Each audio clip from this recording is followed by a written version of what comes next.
Pemuda desa pertama kali masuk kota tidak sengaja menabrak seorang wanita cantik. Siapa sangka dia tidak hanya tidak minta maaf, tetapi juga langsung memanggilnya istri.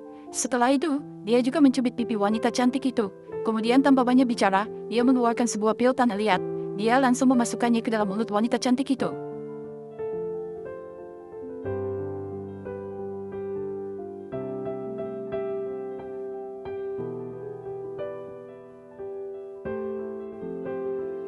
Setelah itu, pemuda itu menariknya ke samping untuk mentransfer energi dalamnya. Ternyata pemuda itu sudah melihat bahwa wanita cantik di depannya mengalami masalah kesehatan. Pil tanah liat yang baru saja diberikan kepada wanita cantik itu adalah pil ajaib. Kemudian, dengan peningkatan kekuatan internal pemuda itu, dia bisa sembuh. Namun, tindakan aneh ini membuat sahabat wanitanya sangat bingung. Dia mengira pemuda itu adalah pria hidung belang dan segera memanggil keamanan untuk menangkapnya. Siapa sangka beberapa petugas keamanan yang menyerang tidak sempat mendekat dan langsung terlempar oleh energi dalamnya. Mereka mengira pemuda itu adalah monster dan segera ketakutan melarikan diri. Dalam keadaan terdesak, sahabat wanitanya hanya bisa menelpon ayah wanita cantik itu. Ayahnya terkejut mendengar ada orang yang berani mengganggu putrinya di wilayahnya. Jadi, dia datang ke sini dengan puluhan pengawal.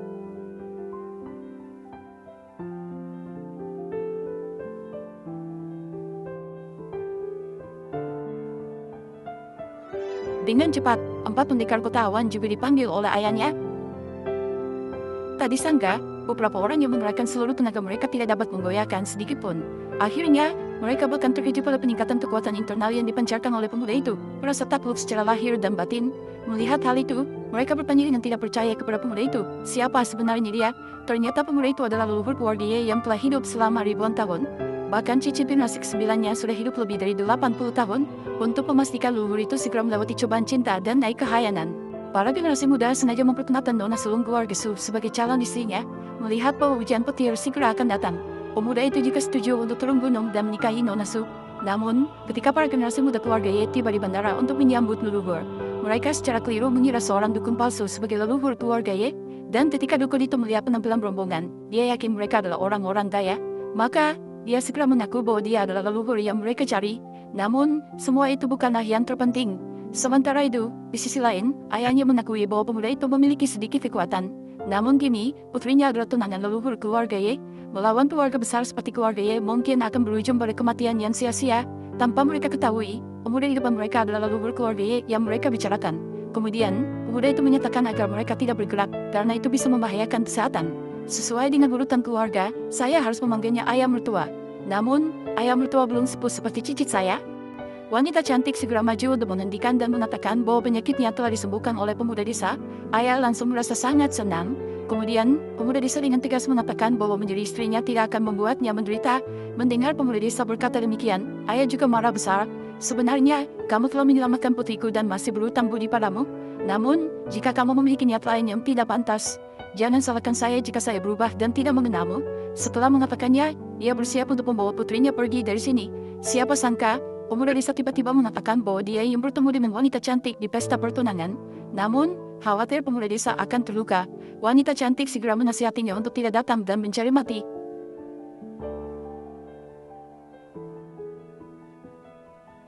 Tak lama kemudian, hari pesta pertunangan pun tiba. Dukun palsu dipanggil dengan meriah oleh keluarga Ye. Saat semua orang dengan hormat meminta dukun itu duduk di tempat utama, tak disangka, pemuda desa malah duduk di sana. Melihat adegan ini, semua orang marah dan mencamnya karena berani membuat keributan di pesta.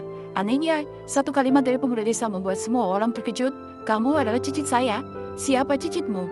Segera turun dari kursi itu. Saat itu, wanita cantik segera maju untuk menjelaskan keadaan pikiran pemuda desa. Itulah sebabnya dia berbicara sembarangan.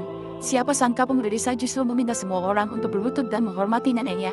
Aku mohon padamu, jangan katakan lagi. Apakah keluarga Su sengaja memprovokasi kami, mencari orang gila seperti ini untuk memecah? Namun saat itu, dukun palsu berdiri dan menyarankan semua orang untuk mendamaikan perselisihan. Jangan menunda pesta pertunanganmu hari ini. Sambil berkata, dia melangkah maju untuk berbincang tenang dengan wanita cantik. Anehnya, detik berikutnya, kamu benar-benar cantik. Ini tidak bisa direkam untukmu. Apa yang sedang kamu lakukan? Dia ingin memanfaatkan kamu. Wanangku tidak boleh disentuh oleh orang lain. Wanita kamu, hari ini adalah pesta pertunangan saya dan Nona Su. Siapa yang tidak tahu tentang orang-orang di kota awan? Kamu bilang kamu adalah leluhur keluarga Su yang berusia 800 tahun. Tentu saja itu adalah leluhur kami, Raja. Pemuda desa juga bercanda. Jadi kamu adalah leluhur. Lalu siapa aku? Dan pada saat itu, Tuan muda keluarga Su berdiri dan marah kepada pemuda itu. Pergi ke tempat yang sejuk, melihat anak buahnya berbicara dengan lancar. Dia pun memberinya sedikit pelajaran dan memperingatkannya agar tidak berbicara sembarangan dan tidak menghormati leluhur. Siapa sangka, tuan muda itu tidak terima dan ingin menyerang. Tadi sangka, dia tiba-tiba terkena pukulan. Segera, si kakek berdiri dan berkata, "Aku adalah orang yang mendapatkan berkat dari dewa, seorang anak muda yang tidak berpengalaman. Orang yang bijak bisa langsung tahu siapa yang benar dan siapa yang palsu. Kamu sudah mengatakan, sebenarnya, karena urusan dengan Kimei, aku masih berterima kasih padanya. Sekarang terlihat, dia hanyalah seorang yang sangat picik. Namun, sangat keterlaluan. Kamu bilang kamu adalah leluhur keluarga Ye? Apakah ada orang di sini yang akan mempercayainya? Lalu bagaimana kalian membuktikan bahwa dia yang sebenarnya? Apakah masih perlu dibuktikan? Orang yang bijak bisa langsung tahu siapa yang benar dan siapa yang palsu." "Betul, betul, betul." Leluhur berkata benar. Ini sama sekali tidak perlu diperdebatkan. Sangat jelas. Tidak perlu memutarbalikkan kata-kataku. Kamu yang palsu. "Seseorang, keluarkan dia dari sini." "Apa?"